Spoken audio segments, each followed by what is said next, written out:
सुरुवात करत आहे. ठीक आहे. So good afternoon all of you. My name is Pathan Uzaif Khan, assistant professor of statistics of pharmacy Aurangabad. So आपण सेकंड लेक्चर हा कंटिन्यू करत आहे HEPचा. यामध्ये आपण 5th नंबरचा चॅप्टर पाहत आहे, दॅट इज द ब्लड. ठीक आहे. हा चॅप्टर आपण पाहत आहे. आपल्याला माहिती आहे ब्लडचे जे कंपाऊंड्स आपण सांगितलेले आहे, तर जे ब्लड सेल्स आहे त्याचे 3 कंपाऊंड्स आहेत. एक आहे RBC, एक आहे WBC आणि एक आहे प्लेटलेट. तर RBC हा पॉइंट आपण कव्हर केलेला आहे. RBCचा त्याचे disorders related to haemoglobin and RBC हे आपण आतापर्यंत पाहिलेलं आहे. काही पॉइंट याचे पाहिले होते. तर आता सध्या सगळ्या स्टुडंटचे व्हिडिओ ऑन करूनच ठेवायचा आहे. तर ॲनिमिया हा डिसऑर्डर्स आपण पाहत होतो, हा डिसीज आपण पाहत होतो. ठीक आहे. ॲनिमिया म्हणजे काय? तर decreases oxygen carrying capacity of blood. बरोबर, आपल्या ब्लडची ऑक्सिजन कॅरिंग कॅपॅसिटी कमी होत आहे. या कंडिशन मध्ये ॲनिमिया हा डिसीज होतो. ऑक्सिजन कॅरिंग कॅपॅसिटी जर कमी झाली तर हिमोग्लोबिन पण कमी होतो, आणि हिमोग्लोबिन कमी झाला म्हणजे ऑक्सिजनला वहन करण्याचा किंवा व्हेइकल करण्याचा जो सोर्स असतो तो नसतो. म्हणून ही ॲनिमिया त्यांना डिसीज होतो. आणि कधी होतो? आता त्याचे कंडिशन्स आहे काही काही. तर फर्स्ट आहे ब्लड लॉस ॲनिमिया. जर हॅमरेज झालेला असेल, ऍक्सिडेंट झालेला असेल, त्यावेळेस ना ब्लड लॉस ॲनिमिया होतो. अप्लास्टिक ॲनिमिया बद्दल आपण पाहिला होता. अप्लास्टिक ॲनिमिया जर बोन मॅरो, तुमच्या बॉडीमध्ये बोन मॅरो असतो ना, बोन मॅरो असतो, तर बोन मॅरोचा जो फंक्शन आहे तो डिस्टर्ब झालेला असेल किंवा बरोबर सफिशियंट क्वांटिटीमध्ये RBC प्रोड्यूस जर होत नसेल, बराबर RBC कभी बराबर से प्रोड्यूस नहीं हो रहे, तो फिर अप्लास्टिक एनीमिया वो पर्सन को होता है. उसके बाद मेगालोब्लास्टिक एनीमिया. आता मेगालोब्लास्टिक एनीमिया म्हणजे काय? तर कधी पण लक्षात ठेवा, मेगालोब्लास्टिक एनीमिया जेव्हा म्हणून मी, तर हे विटॅमिनशी रिलेटेड आहे. मेगालोब्लास्टिक एनीमिया म्हणजे विटामिन B12. बराबर, विटामिन B12 आपको इसमें देखने को मिलेगा. Vitamin B12. ठीक है. विटामिन B12 इसमें उसकी कभी कमी होती. विटामिन B12 म्हणजे तुमचा फॉलिक ऍसिड, त्याची जर कमी झालेला असेल तर मेगालोब्लास्टिक एनीमिया तुम्हाला होतो किंवा त्या पेशंटला होतो. मेगालोब्लास्टिक एनीमिया मध्ये काय होते, तर तुमचे जे RBCs आहे ते रप्चर होतात. रप्चर होतात म्हणजे त्याचे काय होतात, त्याचा जो कंटेंट आहे RBCचा तो निघून जातो, रप्चर होतात. ठीक आहे. रप्चर होणे म्हणजे काय, ते तिथून तुटून जातात किंवा 2 भाग होतात त्याचे. ठीक आहे. किंवा नॉर्मल साईज त्याची राहणार नाही. बरोबर. आता त्याच्यानंतर पाहणार आपण हिमोलायटिक ॲनिमिया.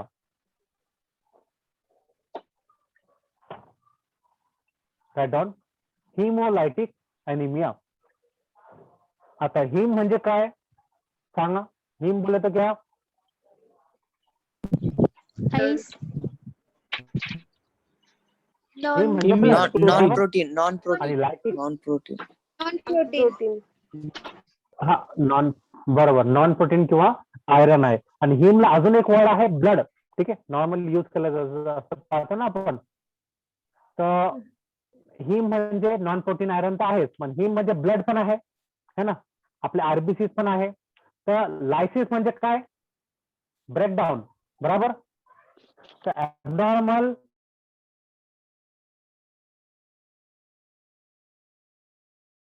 सर आवाज नाही येत. आवाज नाही. One minute. हो, नेटवर्कचा प्रॉब्लेम आला सध्या. आता चल परत घेतो. अब आ रहा है ना आवाज बराबर से? चलेंगे. थोड़ा नेटवर्क का प्रॉब्लम है ना, क्योंकि सारा नेट जो तो आता है ये लेक्चर में चले जाता है. येतो ना आवाज सगळ्यांना आता?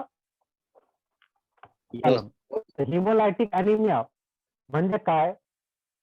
तर ॲबनॉर्मल हिमोलायसिस. जर ॲबनॉर्मल हिमोलायसिस जर होत असेल है ना, ॲबनॉर्मल ब्लडचं लायसिस जर ॲबनॉर्मल होत असेल, बिकॉज ऑफ द कशामुळे होते? Haemoglobin defect. हिमोग्लोबिन मध्ये काही डिफेक्ट असतील किंवा ॲबनॉर्मल, बरोबर, हिमोलायटिक अॅनिमिया त्याच्यामुळे त्या पर्सनला होऊ शकतो. Right down abnormal haemolysis.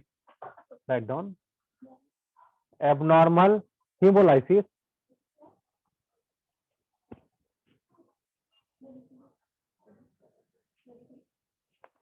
Abnormal hemolysis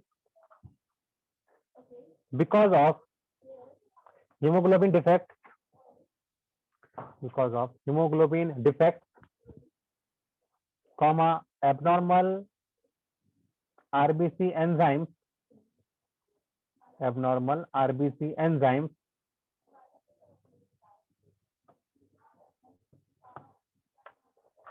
hemoglobin defect, त्याच्यानंतर abnormal RBC enzymes और RBC membrane,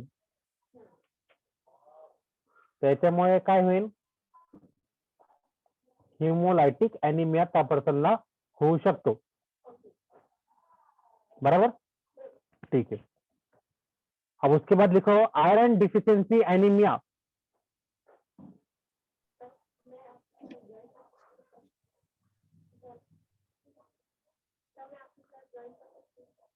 ठीक है, लिहित आहे iron deficiency anaemia. Video on करूनच ठेवा रे. मी ज्यांचे व्हिडिओ ऑन असतील तेच प्रेझेंट असतील ऐसा हम कंसिडर करते. ही आयरन डिफिशियंसी एनीमिया यानी क्या, अब उसमें लिखा है ना पहले से कि आयरन डिफिशियंसी यानी आयरन की जब कमी होती है पर्सन को, आयरन की जेव्हा कमी होईल त्यावेळेस त्याला एनीमिया होईल. बरोबर, right down. It is caused by excessive loss of, it is caused by excessive loss of iron. आता आयरनचा लॉस कधी होणार किंवा आयरन की कमी कधी होणार, जब आप फूड जब लेते तो फूड से आपको आयरन मिलता है और फूड में कभी आयरन का कॉन्सेंट्रेशन कम मिलता है. आयरन का कॉन्सेंट्रेशन जर कमी असेल तर तेव्हा आयरन डिफिशियन्सी एनीमिया त्या पर्सनला होतो. तुम्हाला त्यावेळी डॉक्टर काय चला रिपीट सांगतो. आयरन डिफिशियन्सी एनीमिया म्हणजे काय, तर एक्सेसिव्ह लॉस ऑफ आयरन किंवा डिफिशियन्सी ऑफ आयरन. बरोबर, आयरनचा कॉन्सेंट्रेशन जर कमी झालेला असेल तुमच्या बॉडीमध्ये, म्हणजे जेव्हा आपण जेवण करतो किंवा फूड घेत असतो त्यावेळेस आपल्याला आयरन भेटत असते. बरोबर, पण आयरन युक्त फूड ज्यामध्ये आयरनचं कॉन्सन्ट्रेशन जर कमी असेल त्या फूड मध्ये, आणि त्याच्यामुळे मग तुम्हाला आयरनची डिफिशियन्सी होऊ शकते. बरोबर, आणि याच्यामुळे होतो आयरन डिफिशियन्सी एनीमिया. कळलं? ठीक आहे.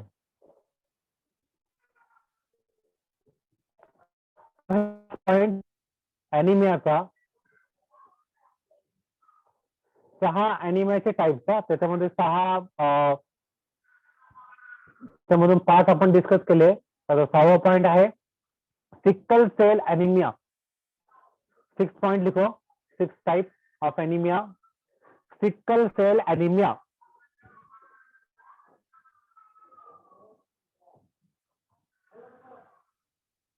सर एकदा परत सांगा. ठीक आहे. आता सिकल सेल एनीमिया कधी होतो? हो परत सांगतो मी. एनीमियाचा आपण टाइप पाहत आहोत. तर एनीमियाचे 5 टाइप्स आपण पाहिलेले, बरोबर. तर त्यामधून कोणकोणते टाइप्स पाहिले एनीमियाचे, एकदा रिपीट करा सगळे. blood loss anemia, Iron on the plastic Blood loss anemia, anemia, plastic anemia, iron hemorrhagic anemia, iron deficiency anemia. आता आपण पाहणार आहे सिकल सेल एनीमिया. ठीक आहे, right down sickle cell anaemia. आता सिकल सेल एनीमिया म्हणजे काय, जेव्हा ऑक्सिजनचं कॉन्सन्ट्रेशन, सिकल सेल एनीमिया म्हणजे काय,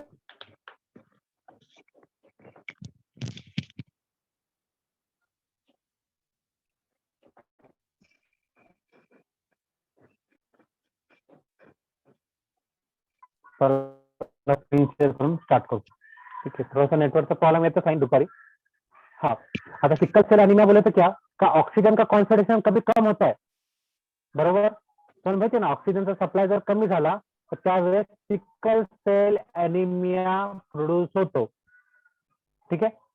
आणि हा अजून एक याला कॉज आहे का genetic mutation.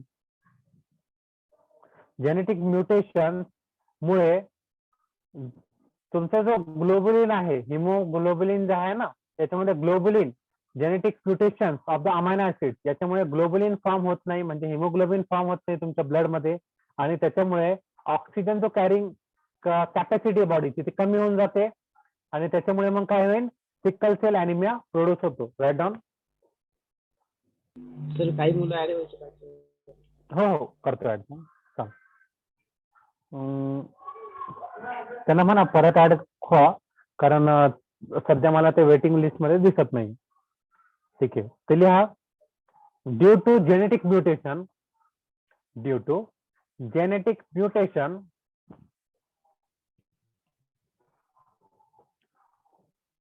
one wrong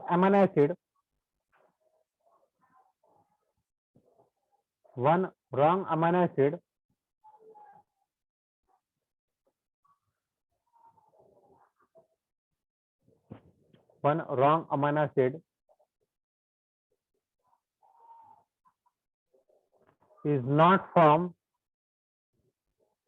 One wrong amino acid is not formed portion of globulin. The portion of globin. One wrong amino acid is not formed portion of globin. आणि ग्लोबिन कशाचा पार्ट आहे, हिमोग्लोबिनचा. बरोबर. which leads to, पुढे लिहा, which leads to low oxygen concentration. Low oxygen concentration. Low oxygen concentration in the blood. Low oxygen concentration in the blood. ठीक आहे. याला म्हणतो आपण sickle cell anaemia. Sickle cell anaemia. Sir with काय lead पासून तुम्हाला परत सांगा ना. सर विथ लीड जेनेटिक पासून परत सांगा ना. म्युटेशनमुळे तुमचं हा चालेल which leads to low oxygen concentration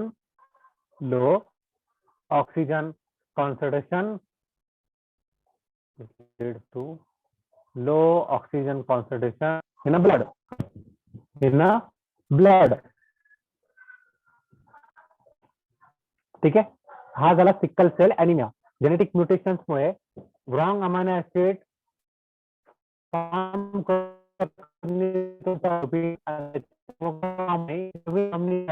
sir आवाज ब्रेक होतोय.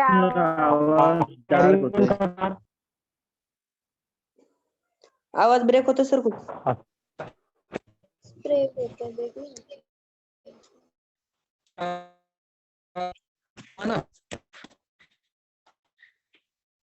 आते आवाज क्लिअर. डार्क होते. ब्रेक होतो सर तरीही. सर क्लिअर नाही ते.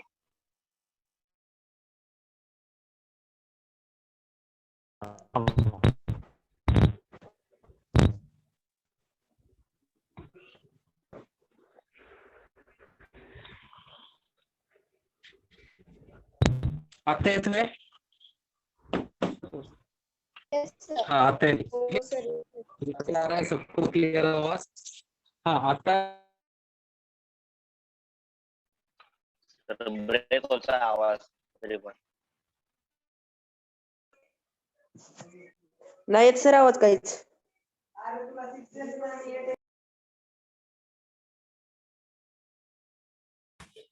दर 10-10 मिनिटांनी हा नेटवर्कचा प्रॉब्लेम येतोय आपल्याला, कारण आपण घरून घेतोय ना.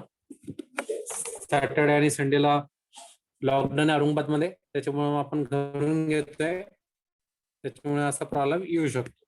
सकाळी प्रॉब्लेम झाला नाही तो, कारण नेटवर्क स्ट्रॉंग होतं. चालेल. आता आवाज येतोय सगळ्यांना? हो सर.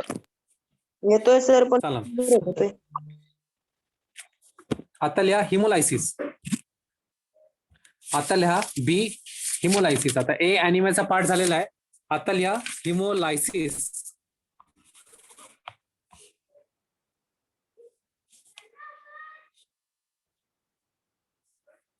हिमोलायसिस म्हणजे काय? हिमोलायसिस कधी होते? हिमोलायसिस म्हणजे काय? तर तुमची जी आरबीसी आहे ती ब्रेक होत आहे. ठीक आहे, या कंडिशनला म्हणतो आपण haemolysis. Right down.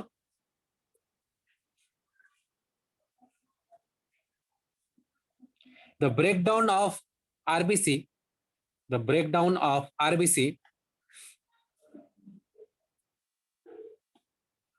the breakdown of RBC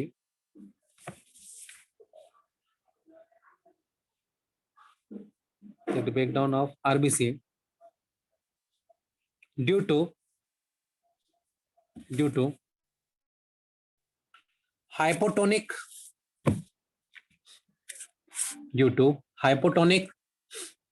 and hypertonic due to hypotonic and hypertonic. हायपोटॉनिक म्हणजे काय? तुमची आरबीसी ही स्वेल होऊन जाते म्हणजे त्याचं कॉन्सन्ट्रेशन वाढून जातो. आणि हायपरटॉनिक म्हणजे ती श्रिंक होते. या कंडिशन मध्ये काय होते? तुम्हाला हिमोलायसिस त्या पर्सनला होऊ शकतो. हा झाला हिमोलायसिसचा पार्ट. कळालं? ठीक आहे. आता लिहा पॉलीसायथेमिया.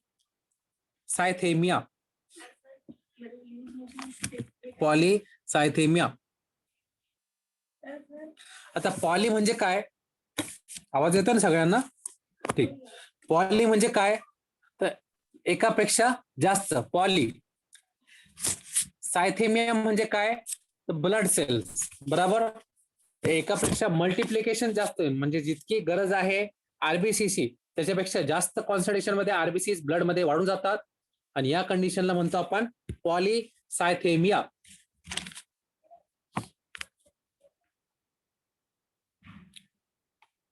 ठीक है, ये कंडीशंस को बोलते हैं हम polycythaemia. Right down. It is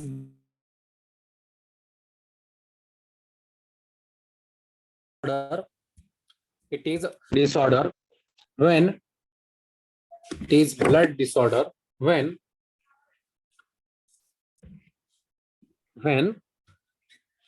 the concentration of RBC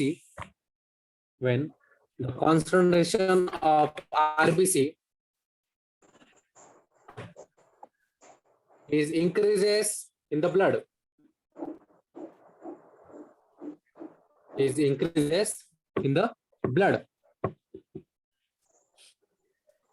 याला काय म्हणतो आपण?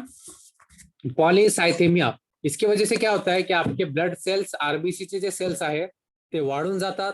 ठीक आहे, त्याच्यामुळे त्या पर्सनला काय होईल? हेडॅक होईल. ठीक आहे, ब्लर विजन तयार होईल. आणि जो फ्लुइड आहे ब्लडचा, कारण ब्लड मध्ये फक्त आरबीसी आहे का? नाही.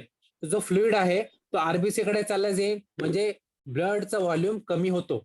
त्याच्यामुळे आरबीसीचा कॉन्सन्ट्रेशन जर वाढला तर बाकीचे आरबीसी काय करतात? तो जो व्हॉल्यूम आहे ब्लडचा है ना तो कमी करून घेईल आणि त्याच्यामुळे ब्लडचा व्हॉल्यूम कमी होतो. आणि या कंडिशनला काय म्हणतो आपण? पॉलीसायथेमिया. ठीक आहे, चला. This is all about the disorders related to the haemoglobin and RBC. आता आपण डिस्कस करणार आहे, अभी इंटरेस्टिंग पॉइंट है हमारा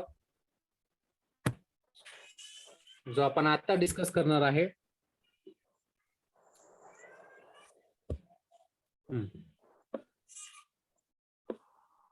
तो म्हणजे डब्ल्यूबीसी. ठीक आहे, त्याला म्हणतो आपण डब्ल्यूबीसी. त्याच्या पहिले आरबीसी चे शेप आहे त्याच्याबद्दल मी डिस्कस करणार आहे तुमच्याशी. आरबीसी का जैसा शेप है तो मैं आपसे डिस्कस करूंगा. तुम्ही पाहू शकता आरबीसीचा जो शेप आहे रेड ब्लड सेलचा, हे पहा अशा प्रकारे त्याचा शेप असतो. मध्ये जो दिसतोय तुम्हाला यहाँ पर जो दिख रहा है आपको इस तरह से तुम्हाला हा आरबीसीचा शेप आहे. आणि मध्ये जो दिसतोय तुम्हाला, ठीक आहे, त्याला काय म्हणतो आपण? हिमोग्लोबिन. आणि बाय कॉन्केव्ह शेप या आरबीसीचा असतो. बरोबर. चला त्याची डायग्राम काढून घ्या एकदा. आरबीसी ची डायग्राम काढून घ्या. नंतर आपण WBC लगेच स्टार्ट करू.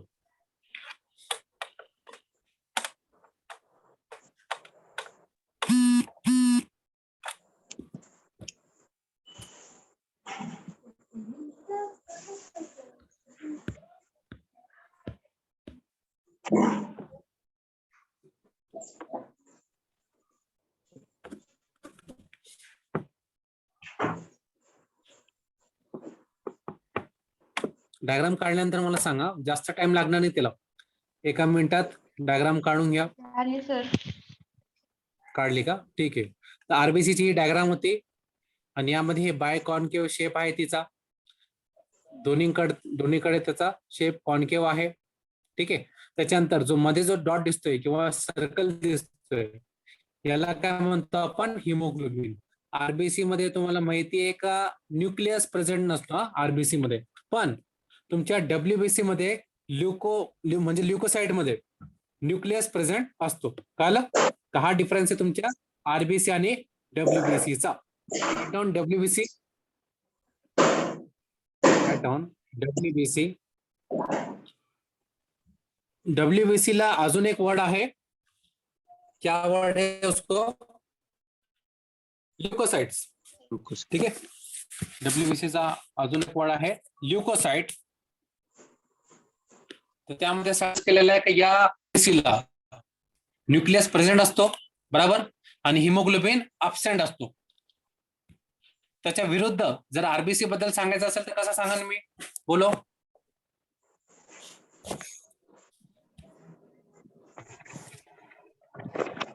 Nucleus is not present in RBC.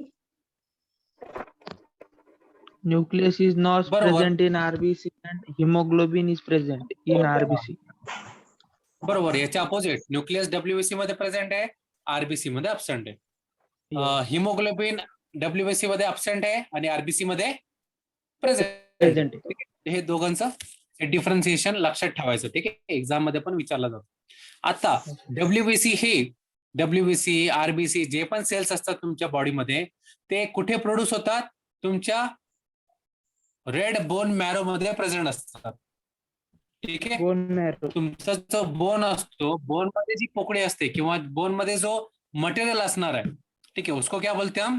Red bone marrow. तो रेड बोन मॅरो से आपका जो तो WBC, RBC आणि प्लेटलेट्स बनतात. तिथेच ते प्रोड्यूस होतात, तिथेच ते स्टोर होतात आणि डायरेक्टली पाठवले जातात तुमच्या ब्लड मध्ये. ठीक आहे. WBC चे 2 टाइप्स आहे. WBC के 2 टाइप्स है. एक है ग्रॅन्युलोसाइट्स आणि दुसरा आहे अग्रॅन्युलोसाइट्स. बरोबर. लिहा मग. There are 2 types of WBC.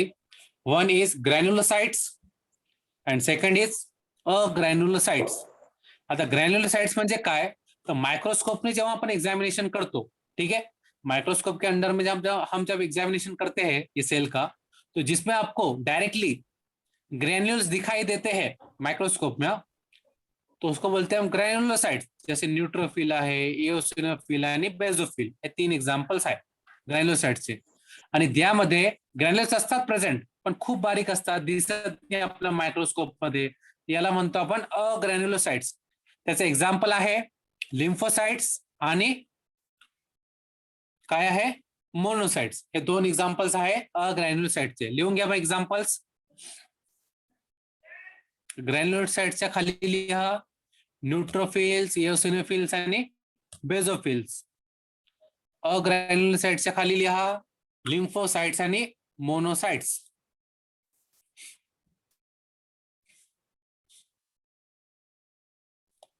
Sir repeat करा ना. रिपीट सांगतो, काय प्रॉब्लेम. जे दिसतंय तुम्हाला बोर्डवर तेच मी रिपीट सांगतोय. ठीक है. ग्रैन्युलोसाइट्स WBC के 2 टाइप्स है, एक ग्रैन्युलोसाइट्स है और एक अग्रैन्युलोसाइट्स. ग्रैन्युलोसाइट्स के 3 टाइप्स है, एक न्यूट्रोफिल, एक एओसिनोफिल आणि एक बेझोफिल. अग्रॅन्युलोसाइट्सचे 2 एक्झाम्पल आहे, एक लिम्फोसाइट्स आणि एक मोनोसाइट्स. ठीक है. त्याची जी डायग्राम आहे ती काढून घ्या रे लवकर, विदिन 2 मिनिट्स. डायग्राम लक्षपूर्वक काढून घ्या, कारण सगळ्यांमध्ये डिफरन्सिएशन तुम्हाला दाखवायला पाहिजे. ठीक आहे, जसं न्यूट्रोफिल मध्ये आहे, तिथले सेल आहे. ठीक आहे, तर सेल मध्ये हे डॉट डॉट लाईन्स आहे, त्यामध्ये हे डॉट डॉट लाईन्सच्या पेक्षा हे राऊंडेड केलेल्या तुम्हाला हे डॉट दिसतील. ठीक आहे, आणि मध्ये हे त्याची सेल दिसणार आहे, न्यूक्लियस दिसणार आहे. आणि थर्ड मध्ये तुम्हाला राऊंडेड केलेले बेझोफिल्स असतील आणि आजूबाजूला डॉट डॉट असतील. तर अशा प्रकारची तुम्हाला डायग्राम काढून घ्यायची आहे. मोनोसाइट्स ही सगळ्यात मोठी सेल असते तुमच्या WBC मध्ये, आणि लिम्फोसाइट्स ही थोडीशी मोनोसाइट्स पेक्षा लहान असते. काढून घ्या डायग्राम.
झाले डायग्राम?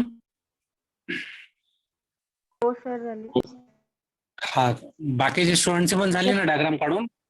नाही झाली. हो सर झाली सर. संध्याकाळ, हा संध्याकाळपर्यंत काढायची नाही ती, आताच काढायची 2 मिनिटात फटाफट.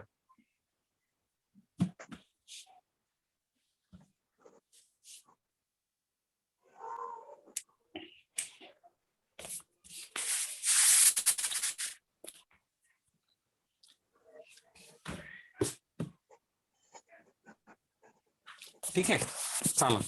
तर आपण काय केलेलं आहे आतापर्यंत, WBC चे टाइप्स पाहिलेले आहे. 2 टाइप्स आहे, एक ग्रॅन्युलोसाइट्स आणि एक अग्रॅन्युलोसाइट्स. त्याचे ग्रॅन्युलोसाइट्सचे एक्झाम्पल्स कोणकोणते होते सांगा? कोणकोणचे एक्झाम्पल आहे? Neutrophil, Neutrophil and basophil. बरोबर, व्हेरी गुड. आणि अग्रॅन्युलोसाइट्सचे एक्झाम्पल्स? Lymphocytes and monocytes. आणि monocytes.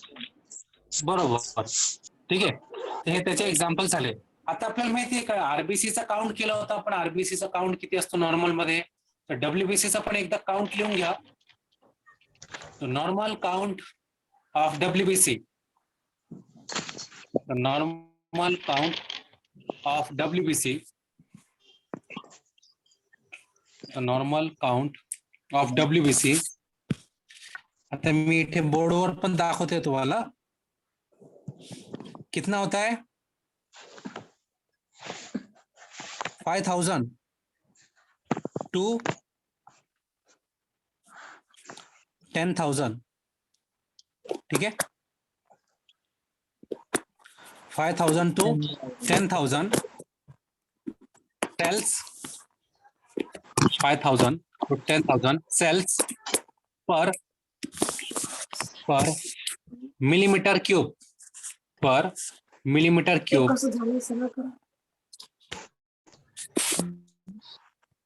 5,000 to 10,000 millimeter cube per millimeter cube of blood. millimeter cube of blood. आपल्याला माहिती आहे 90% आपल्या ब्लड मध्ये आरबीसी असणार आहे आणि बाकीचे 10% डब्ल्यूबीसी आणि तुमची थ्रोम्बोसाइट्स असणार आहे किंवा प्लेटलेट्स असणार आहे. पण यांचं कॉन्सन्ट्रेशन पण खूप कमी आहे. आरबीसीचं कॉन्सन्ट्रेशन किती होता? 5.4 मिलियन, बरोबर, मिलियन मध्ये होता आणि हे 1000 मध्ये 5000 to 10,000 मध्ये असतो, बरोबर. ठीक आहे, म्हणजे आरबीसीचं कॉन्सन्ट्रेशन पण जास्त आहे आणि त्याचे फंक्शन्स पण खूप आपल्याला जास्त बघायला. ठीक आहे, सबसे पहिले न्यूट्रोफिल. तर न्यूट्रोफिल बद्दल आपण काही पॉइंट्स लिहून घेऊ. Right down. न्यूट्रोफिल कशामध्ये येते? तुमच्या ग्रॅन्युलोसाइट मध्ये येते. तर ग्रॅन्युलोसाइटचा जो कॉन्सन्ट्रेशन आहे किंवा त्याचा पर्सेंटेज 75% ग्रॅन्युलोसाइट्स असते. ते लिहिलं ना तुम्ही ग्रॅन्युलोसाइट्स, तर त्याच्या ब्रॅकेट मध्ये लिहून घ्या 75%. आणि अग्रॅन्युलोसाइट्स तर किती लिहिणार पर्सेंटेज? 25%.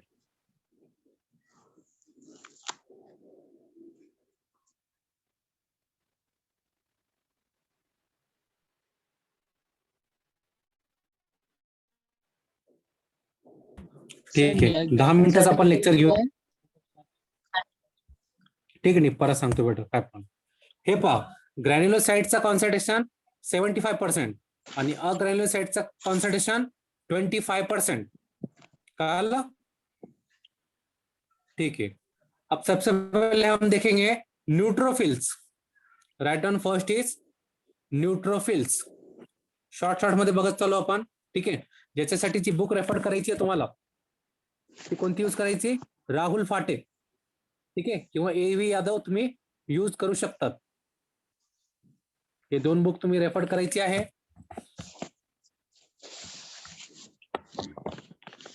न्यूट्रोफिल मध्ये त्याचा पर्सेंटेज 60 to 70%.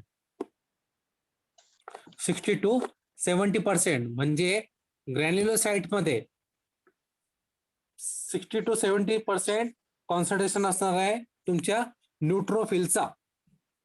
त्याचा लाईफ स्पॅन लिहा 1 to 2 days. 1 to 2 days. बरोबर. तुमच्या आरबीसीचा लाईफ स्पॅन किती असतो? 120 days. 120 days, बरोबर. आणि डब्ल्यूबीसीचा लाईफ स्पॅन 1 किती असतो? हा 3 to 4 days. 5 to 7 days. Yes, sir. 3 to 4 days. 5 to 7 days असतील सर. हा, ते एक्झॅक्टली लिहून घ्या मग किती असेल. ठीक आहे, ते मला माहिती आहे किती आहे, पण मी तुम्हाला सर्च करायला सांगतोय. ठीक आहे, न्यूट्रोफिल बद्दल पाहिलं आपण पर्सेंटेज 60 to 70%. त्याच्यानंतर life span 1 to 2 days. 1 to 2 days. Average diameter लिहा 10 to 12 millimetre. Average diameter 10 to 12 millimetre. आणि न्यूक्लियस 1 to 4 लोब्स. न्यूक्लियस मध्ये लिहा 1 to 4 लोब्स. ठीक आहे, तर इथपर्यंत आपण स्टॉप हो. बराबर. बाकी का पॉइंट्स कल भी 2 लेक्चर होंगे एचईपी चे. ठीक आहे, त्याचं टायमिंग मी तुम्हाला ग्रुप मध्ये सेंड करून टाकेल. चालेल ना? कोणाला काही प्रॉब्लेम आहे? मीटर सांगा ना. रिपीट करा. एकच मिनिट बाकी. ऍव्हरेज डायमीटर 10 ते 12 मिली. कोण आहे ते गडबड करतोय? उद्या पाहू आपण. ठीक आहे, thank you all of you. Sir